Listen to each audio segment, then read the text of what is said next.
a d'abord deux enjeux qui peuvent apparaître prétentieux. Un enjeu d'équilibre et un enjeu de vie. Ces deux équilibres supposent que nous ayons plusieurs priorités. Une seule ne peut pas aller. Il faut qu'impérativement, sur les territoires, nous ayons de l'emploi, nous. Si je voulais caricaturer, c'est comment je maintiens en les transformant, en les modernisant, les usines à la campagne. Vous savez que 60% des usines sont à la campagne, et pour plein de raisons.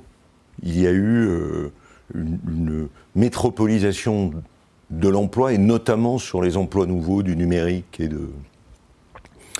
et puis la formation. Parce que s'il n'y a pas la formation, difficile de se préparer à un emploi, obligé de partir. Donc l'idée pour nous, c'est de maintenir toutes les structures de formation, qu'elles s'appellent MFR, Maisons familiales et rurales, les CFA, les lycées, les collèges, mais c'est moins en relation avec la région, et de transformer les lycées, notamment les lycées professionnels et techniques et les lycées agricoles, en petites universités, en universités à la campagne. Comment je passe de...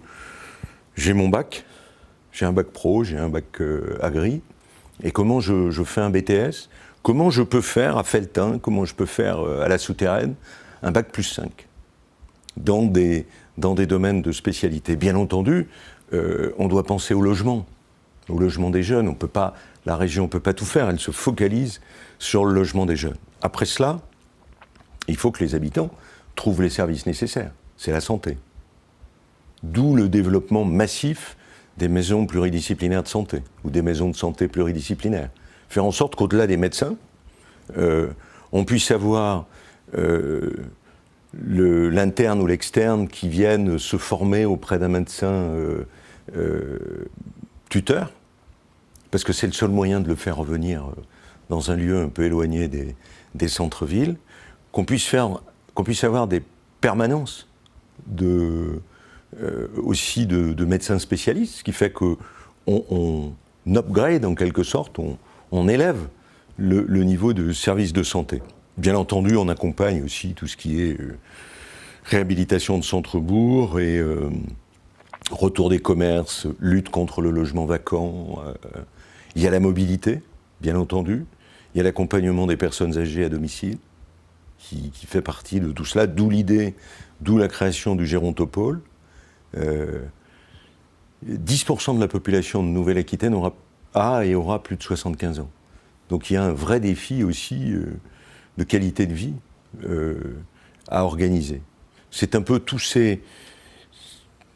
À côté des défis démographiques, peut-être d'ailleurs d'un des défis que la crise sanitaire nous aura appris, c'est-à-dire le fait de se dire on quitte les grandes villes, on s'installe à la campagne, mais donc il faut pouvoir bouger, se soigner, faire en sorte que les enfants puissent apprendre. Voilà, c'est un peu tous les objectifs que l'on a dans cette politique d'équilibre et de revitalisation territoriale. De se désisoler, c'est-à-dire de faire en sorte, parce qu'une étude de l'INRA nous avait appris sur la Creuse, que les acteurs ne se parlent pas. Il est impératif que l'élu soit le maillon fort de ces échanges, un chef d'entreprise, un représentant d'une coopérative agricole, les présidents d'associations. Il y a ce rôle que la région peut jouer auprès des entreprises, de désisoler les acteurs économiques. Et puis la région est là aussi, et nous l'avons fait assez massivement, dans les contrats de territoire que nous passons avec tous les territoires de la grande région, en ayant bien soin, lorsqu'il y a une ville importante au centre, d'associer les territoires ruraux pour créer le ruissellement.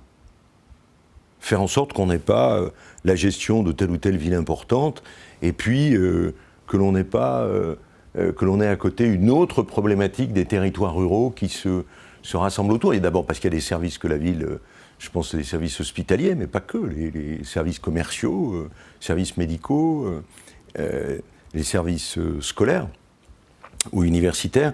Il faut aussi qu'on ait une vie propre. Après, quand on va vivre à la campagne, on sait bien qu'on ne peut pas avoir un CHU à côté. Mais ce qu'a fait la région, c'est de mettre en place un dispositif non seulement contractuel, à la main de ces territoires, mais aussi un lieu de réflexion important que l'on appelle le cluster ruralité, qui est à la main des maires des très petites communes rurales, pour pouvoir aider la région, voire choisir les projets, juger les projets qui émanent des territoires et alimenter la région pour ne pas être déconnecté des territoires, pour faire en quelque sorte une décentralisation dans la décentralisation, pouvoir participer à cette réflexion. Il y a bien entendu l'ingénierie qui commence par PQNA, Pays et Quartiers d'Aquitaine. C'est une création qui a une vingtaine d'années et que j'avais portée en rapprochant les problématiques des quartiers, ce qu'on appelle les quartiers de la périphérie, et les territoires ruraux qui sont souvent les mêmes, avec le problème de la culture, le problème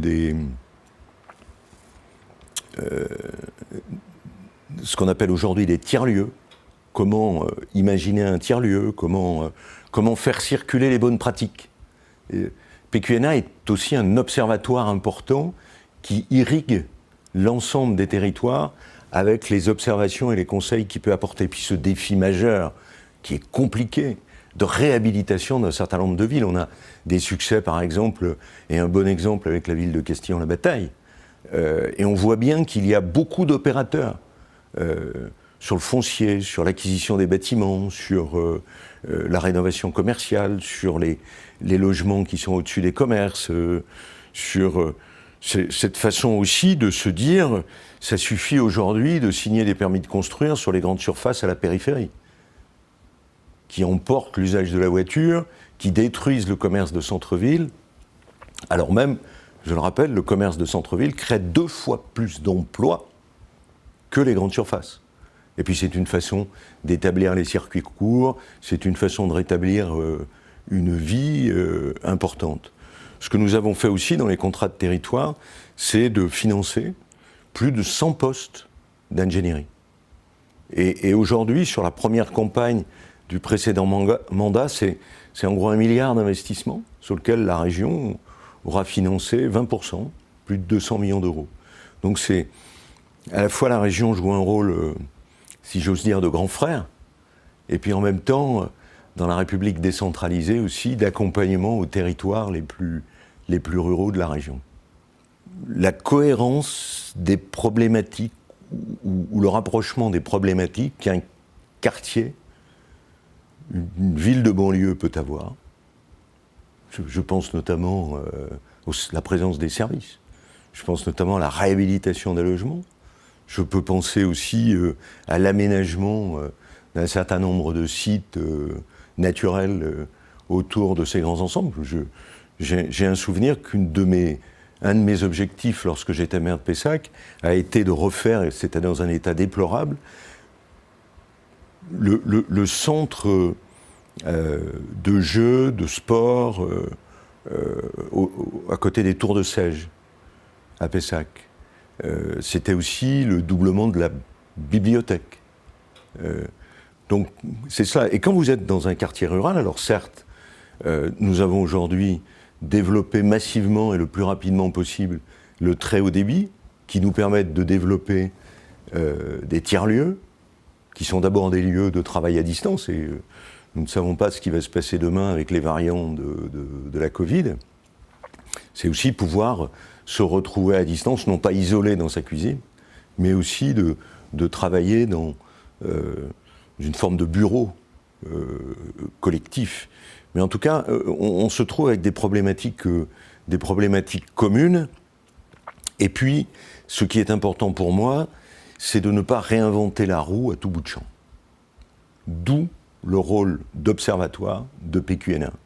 On a à la fois une bonne pratique ici, ça peut être à Bord-les-Orgues, ça peut être, je sais pas moi, dans les plus petites villes, à la Courtine, comment telle ou telle opération de réhabilitation de l'usine d'Alsapan à la Courtine, mais ça peut être autre chose, je vous citais le cas de Castillon-la-Bataille, comment une opération de réhabilitation d'une usine, de centre de formation, de maintien d'un lycée, de maintien d'une entreprise en les aidant au recrutement. C'est comment on fait circuler les bonnes pratiques. Et comment, vu de la région, à partir de ces exemples, on peut les diffuser avec les élus du territoire, puisque vous savez que nous avons par territoire un élu référent qui fait le pont entre la région, ses services, et les élus de territoire ou les techniciens de territoire. C'est aussi une décision que nous avons prise au niveau de l'usage des fonds européens, de mettre l'emphase, la priorité, sur un volume de crédit à la main des territoires. La région, après, assure le dérisquage, parce que la gestion des crédits européens est un peu compliquée, mais ce sont les territoires, pour près de 200 millions d'euros, qui auront la main sur ce montant-là. D'abord, je leur donnerai l'adresse. L'adresse, le site internet, etc. Je leur conseillerais de dire à PQNA d'envoyer un de ses chargés de mission ou conseillers, de venir dialoguer. Et je dirais aux conseillers de PQNA d'associer bien entendu les 3 ou 4 ingénieurs de développement pour que... Voilà, nous allons organiser d'ailleurs des séances de formation, des briefings, échanges avec toutes ces structures. Il faut que chacun ait la matière, la connaissance de l'autre, que se crée une équipe de développement régional. Et puis je conseillerais d'oser. Et il y a un point sur lequel que j'ai pas évoqué encore, c'est tout le problème de la transition climatique. Nous sommes devant non pas un risque, mais une tendance au réchauffement climatique. C'est déjà 1,5 degré en Nouvelle-Aquitaine, et on voit bien que ça bouleverse nos façons de vivre, nos façons de cultiver, nos façons de faire fonctionner une usine, de se déplacer. Et donc, je conseillerais aux acteurs de prendre en compte d'une manière systémique, peut-être avec notre appui. Nous faisons travailler 450 scientifiques, tous les chargés de mission du développement territorial ont ces documents à disposition. Il faut impérativement qu'on mette le problème du réchauffement climatique, donc les emplois qui vont avec, la sobriété, comme fil rouge des 7 années qui viennent.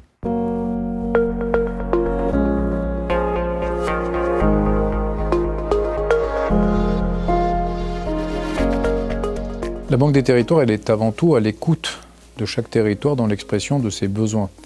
Donc notre vision stratégique, forcément, elle colle à celle de ceux qui font le développement territorial. La région est le premier acteur sur le plan institutionnel, puisqu'elle a la charge notamment des parties de développement économique, développement territorial, cadrage de l'action des autres collectivités locales, à côté bien entendu de ce que fait l'État.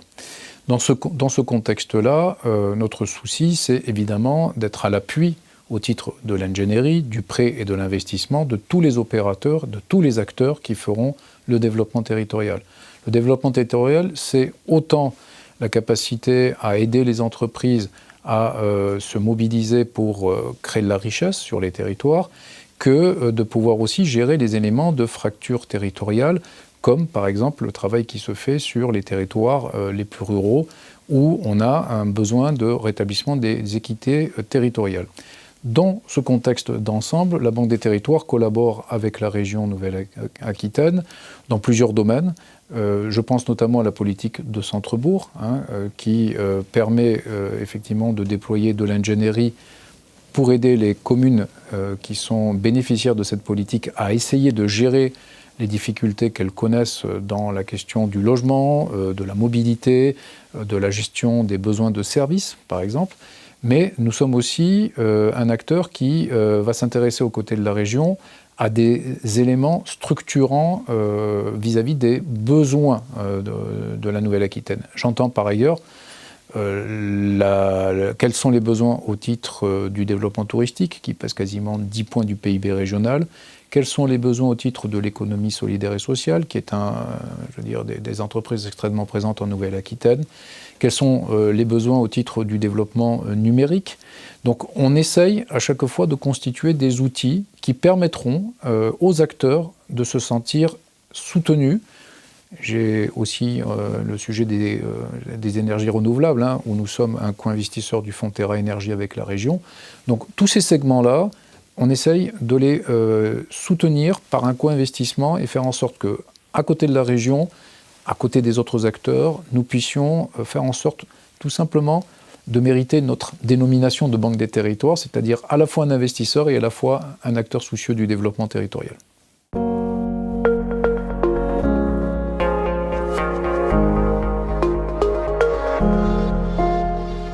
Faire en sorte que nous ayons le développement de l'industrie de demain pour créer des richesses, une industrie décarbonée pour protéger l'environnement et lutter contre le réchauffement climatique.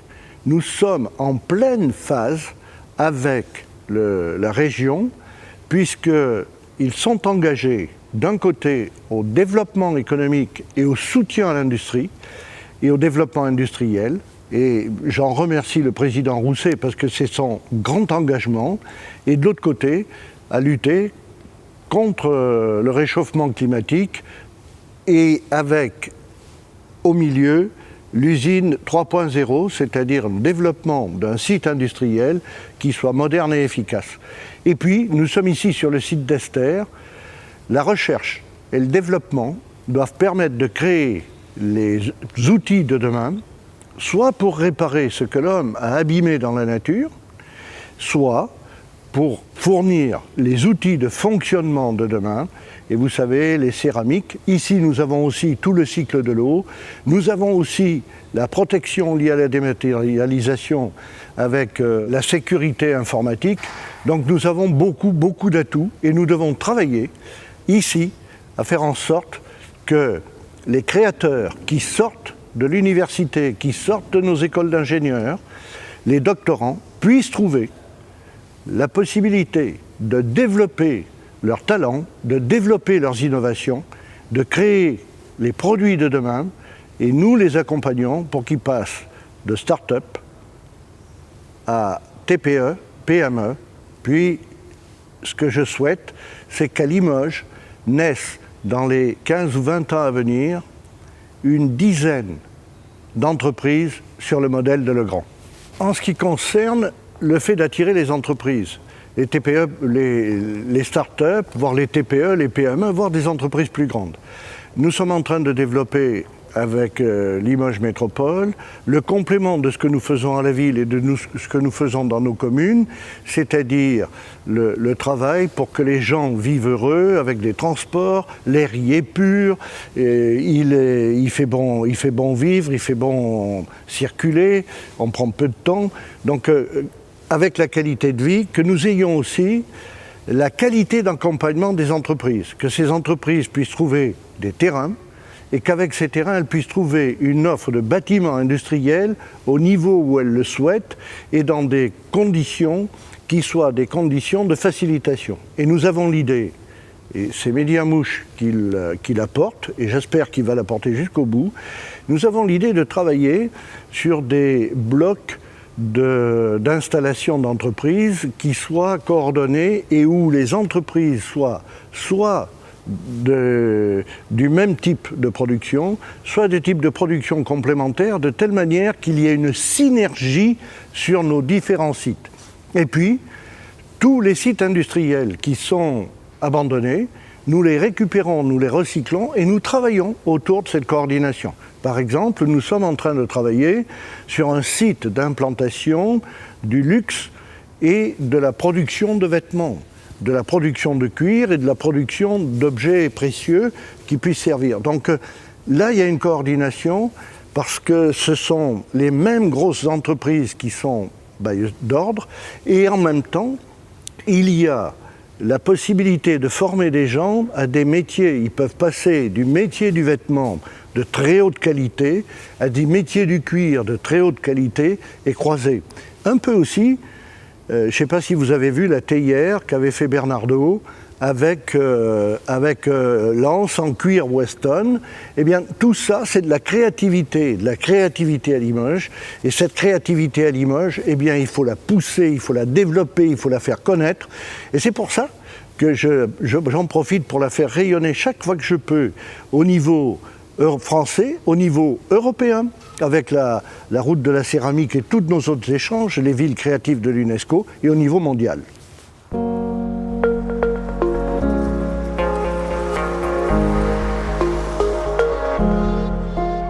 Alors ma vision, c'est la neutralité carbone.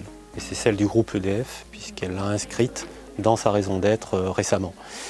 Alors, neutralité carbone, pourquoi? Parce que malheureusement, ça fait quasiment plus débat qu'il y a une forte corrélation entre les émissions humaines de gaz à effet de serre, notamment le CO2, et le réchauffement climatique, dont on commence à percevoir particulièrement cette année les impacts extrêmement négatifs. Alors, la neutralité carbone à horizon 2050, ça impacte déjà, enfin ça induit déjà une notion tout simplement de bien vivre sur notre territoire. On apprécie la qualité de vie dans notre région, on apprécie ces beaux paysages. Bon, mais pour pouvoir garder tout ça et que nos enfants et les générations suivantes puissent toujours en profiter, effectivement, il faut pouvoir travailler cette neutralité carbone et les impacts que ça a sur le réchauffement climatique. Alors, ça passe par des actions non pas très simples, mais qui sont très concrètes. Ça passe déjà par la production en amont d'énergie et d'électricité la plus décarbonée possible. Alors, on a la chance en France, et particulièrement sur notre territoire, d'avoir déjà une énergie extrêmement décarbonée grâce au nucléaire, grâce à l'hydroélectricité très présente sur notre territoire, et pour lequel EDF est un acteur majeur en tant que producteur, mais aussi du coup en tant qu'acteur du développement du territoire autour de ces installations de production. Et puis, plus récemment, l'émergence des énergies renouvelables qui ont complètement leur place. L'éolien de manière un peu plus anecdotique, mais surtout le solaire, sur des centrales au sol, sur les toitures. Et là encore, effectivement, EDF est un acteur sur ces domaines-là, peut accompagner les territoires et ses acteurs publics ou privés pour développer ces actions très bénéfiques sur la neutralité carbone, encore une fois. Donc ça, c'est plutôt la production en amont. Et puis, il y a tout ce qu'on utilise en aval comme usage qu'il faut aussi essayer de décarboner. Il y a plein d'exemples, j'en choisirai qu'un seul, la mobilité électrique. 2021 est une année charnière. On aura immatriculé autant de véhicules électriques et hybrides en 2021 que pendant les 10 dernières années précédentes. Donc on voit bien qu'il y a un mouvement, là ça y est, qui est lancé, qui est bénéfique, parce que clairement l'empreinte carbone d'un véhicule électrique entre sa conception, son utilisation et son recyclage, ils sont bien plus faible qu'un véhicule thermique. Donc ça c'est bien, mais ça veut dire que ça doit s'associer aussi avec l'installation d'infrastructures de recharge publiques, privées dans les entreprises, à domicile si on est détenteur d'un véhicule privé. Et donc tout ça, là aussi, ça nécessite des investissements, des travaux, développement de nouveaux usages, de nouveaux métiers liés à la supervision de ces réseaux de bornes, à l'usage et au service aux usagers, si on veut bien vivre ces trajets en mobilité électrique, y compris quand on part en vacances. Donc tout ça, ça existe encore. Tout ça, c'est des sujets d'accompagnement que EDF a aux côtés des acteurs territoriaux qui ont ces sujets-là sur la table aujourd'hui et maintenant. Puis c'est aussi source de développement pour l'emploi. Il y a des nouvelles filières, il y a des nouveaux métiers qui sont en émergence. Et donc tout le pan formation, là aussi, est à travailler, est à développer. L'articulation avec les actions de la région, ils sont naturels. C'est très fluide puisque la région, elle, a dans son plan d'action et dans ses actions énormément de sujets qui sont autour de la neutralité carbone, des aides financières, des appels à projets dans plein de domaines autour, encore une fois, de ces usages vertueux, si je puis dire, en carbone. Et puis, c'est aussi rappeler qu'en 2019, le président de la région, Alain Rousset, et notre président directeur général, Jean-Bernard Lévy, ont signé une convention autour justement des enjeux climatiques et énergétiques de la région Nouvelle-Aquitaine, avec bon nombre d'actions et de synergies sur ces sujets qui font que y a une vraie collaboration entre la région et le groupe EDF. Le développement d'un territoire comme le nôtre est singulier, car la configuration de notre département est composite, elle est plurielle. La Haute-Vienne, c'est à la fois une centralité urbaine forte avec Limoges et son agglomération, et des territoires ruraux qui sont autant de viviers d'innovation humaine. Les problématiques ne sont pas les mêmes, qu'on soit à Émoutier, au centre de Limoges, place de la Motte, ou dans une commune du nord du département, à Zalery par exemple. Mais nous avons le devoir d'agir pour le bien de tous, en complémentarité, en cohérence. C'est là le fil conducteur de notre action, de notre politique, de notre stratégie, à la croisée des chemins entre les solidarités sociales, solidarités territoriales, dans un contexte de transition écologique. Sans ce socle commun, pas d'essor réussi, pas d'essor d'un territoire. Et également, le développement d'un territoire passe par son développement économique. La compétence économique ne relève plus du conseil départemental. Cependant, nous avons des leviers sur lesquels nous agissons pour permettre le développement d'un territoire. Je citerai les aides aux communes et à leurs groupements sur leurs investissements à finalité économique. Les aides à l'immobilier d'entreprise avec un cofinancement par le PCI de référence, le soutien aux structures de l'économie sociale et solidaire, ainsi qu'à celles porteuses de petites manifestations faisant la promotion des produits locaux. Nous travaillons bien entendu avec l'interconsulaire pour instruire les dossiers de demande d'aide à finalité économique. Nous sommes partenaires d'un projet de développement d'une filière d'excellence cuir en Nouvelle-Aquitaine. Nous aidons également les agriculteurs dans leurs installations, dans le développement des circuits courts par la mise en place d'une plateforme agri-locale qui met en relation les producteurs locaux et la restauration collective.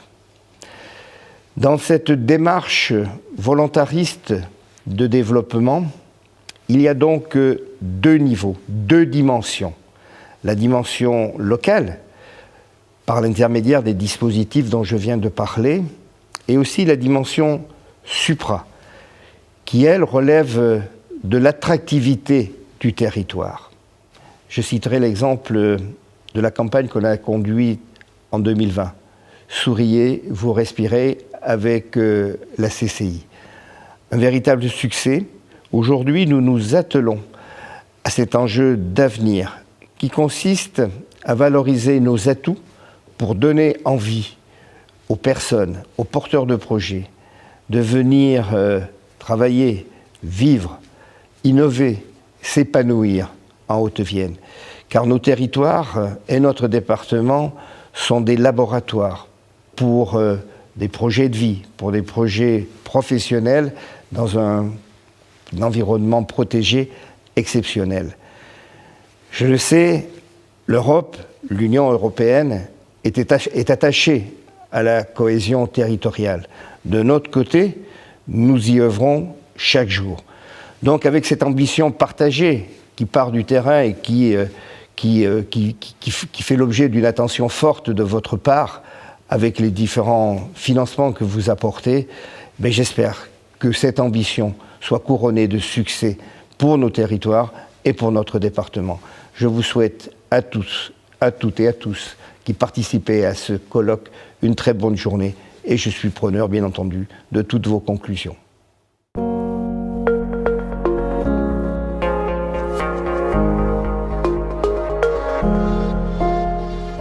Dès notre prise de fonction, en janvier 2021, nous avons réfléchi à un projet d'établissement.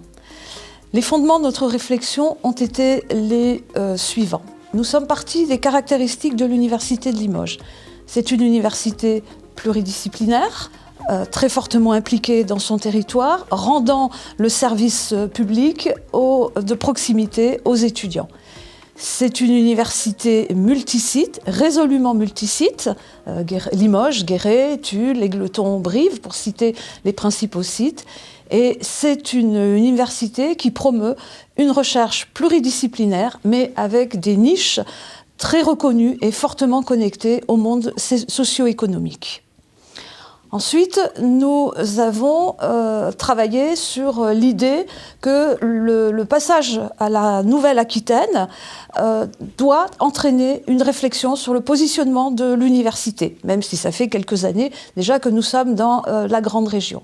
Et enfin, au 31 décembre 2021, la commu Léonard de Vinci va se terminer, c'est-à-dire que nous ne ferons plus partie de l'ensemble Université de Poitiers, Université de Limoges et l'école d'ingénieurs ENSMA qui est située près de l'Université de Poitiers. Nous voulons travailler avec le territoire parce que pour nous, l'identité, notre identité passe par le concept de territoire.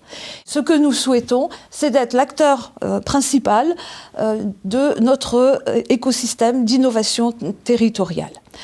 Pour cela, nous souhaitons bâtir une coordination territoriale qui va rassembler à la fois les acteurs de l'enseignement supérieur sur le territoire de l'ancien Limousin et tous les partenaires socio-économiques et les collectivités territoriales. Donc nous allons rassembler en différents cercles donc tous ceux qui œuvrent pour l'enseignement supérieur, bien sûr l'Université de Limoges, mais aussi le CHU, 3IL, l'école d'ingénieurs privés, l'école d'art, etc. Les formations privées, celles de la CCI par exemple, mais pas seulement, et tous nos partenaires socio-économiques, collectivités territoriales et même les partenaires associatifs. Voilà. Et donc nous allons travailler ensemble.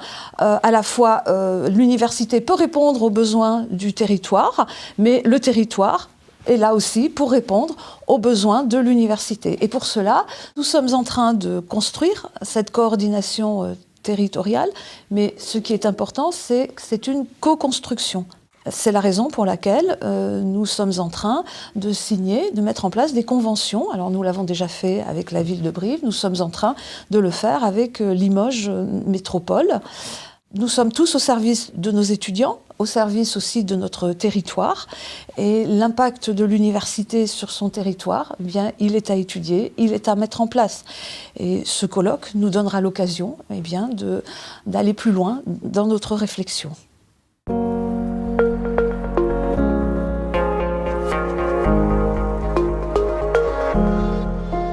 Le CNFPT et la délégation Nouvelle-Aquitaine en particulier s'inscrivent aux côtés des collectivités territoriales et donc de la région Nouvelle-Aquitaine sur un double niveau, sur le développement économique et territorial, avec des formations, puisque nous sommes un organisme de formation avant tout, adapté au cadre et à l'encadrement de ces collectivités, dans une optique d'abord de spécialisation et de formation continue de ces cadres. Alors autour du développement économique, ça va passer par une offre qu'on peut avoir nationale avec la création de formations totalement à distance et des MOOC donc, qui sont ouverts et qui peuvent être suivis au rythme choisi par les stagiaires sur ce développement économique et sur surtout la connaissance des acteurs d'un territoire. Donc nous, on est sur cet enjeu-là qui va être à la fois de former des techniciens et surtout de connaissance du territoire dans son environnement micro et macro. Donc en micro, là, la délégation, notamment sur des formations, va s'adresser et va mobiliser des formateurs, eux-mêmes des collectivités territoriales et de la région Nouvelle-Aquitaine en particulier, et former donc du coup les acteurs de terrain des collectivités territoriales, puisque nous sommes 7 organismes de formation qui s'adressent uniquement aux agents de la fonction publique territoriale aujourd'hui.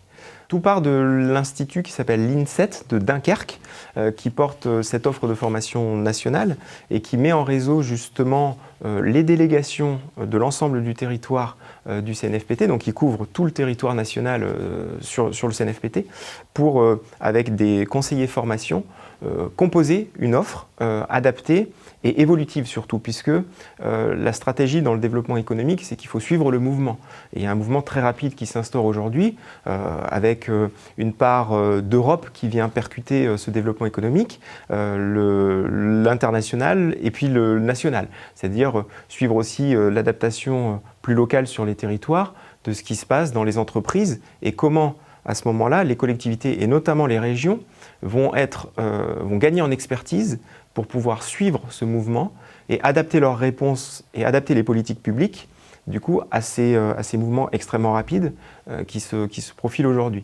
Alors on a des offres aussi qui permettent de prendre un peu des pas de côté dans ces réseaux pour pouvoir intervenir un peu autrement. C'est-à-dire que les politiques publiques doivent aujourd'hui se moderniser dans cette appréciation du développement économique territorial et le CNFPT est partie prenante de cette modernisation en proposant notamment de nouvelles formes et de nouvelles méthodes d'animation.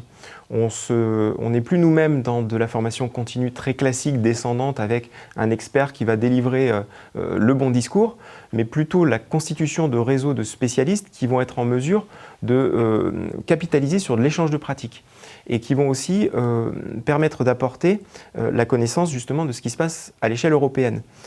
Très important, donc c'est comparer par exemple le modèle économique de nos régions, qui sont des collectivités territoriales spécifiques, par rapport aux landes allemands. Donc on a sur ces questions-là des formations qui arrivent aujourd'hui et qui sont aussi construites par et pour ces fonctionnaires territoriaux qui sont les décideurs publics et qui vont faire la politique économique d'aujourd'hui, mais surtout de demain.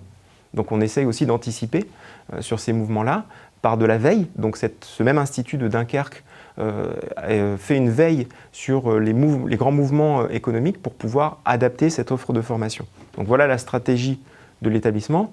Ensuite, au sein de la délégation Nouvelle-Aquitaine, la stratégie est beaucoup plus en proximité avec les fonctionnaires territoriaux. Nous avons un recensement de leurs besoins qu'on fait 2 fois dans l'année. Et la question du développement économique prend une ampleur toute nouvelle, notamment pour la région Nouvelle-Aquitaine, qui est aux commandes et au pilotage de ces politiques publiques territoriales et qui nous sollicite pour mettre en place des formations adaptées aux enjeux, à ses propres enjeux et aux besoins de ses agents.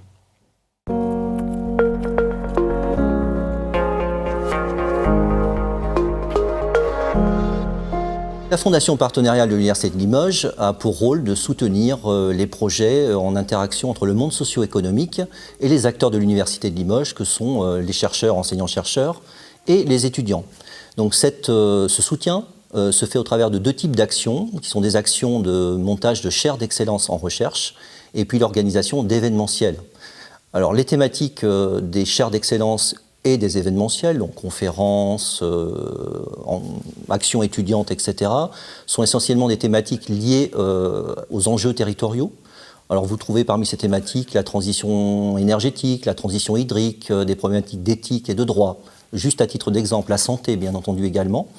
Et donc, j'en profite aussi pour remercier les membres fondateurs de la Fondation et les donateurs, sans qui ce type d'action ne serait pas possible. En effet, la Fondation fonctionne sur un principe de donation, voilà, qui permettent de financer les projets qui sont menés dans le cadre de cette Fondation. Donc, l'un des projets qui est soutenu par la Fondation, c'est le colloque Europa. Donc, je profite également de cette occasion pour souhaiter une réussite pleine et entière aux membres de ce colloque et des échanges fructueux.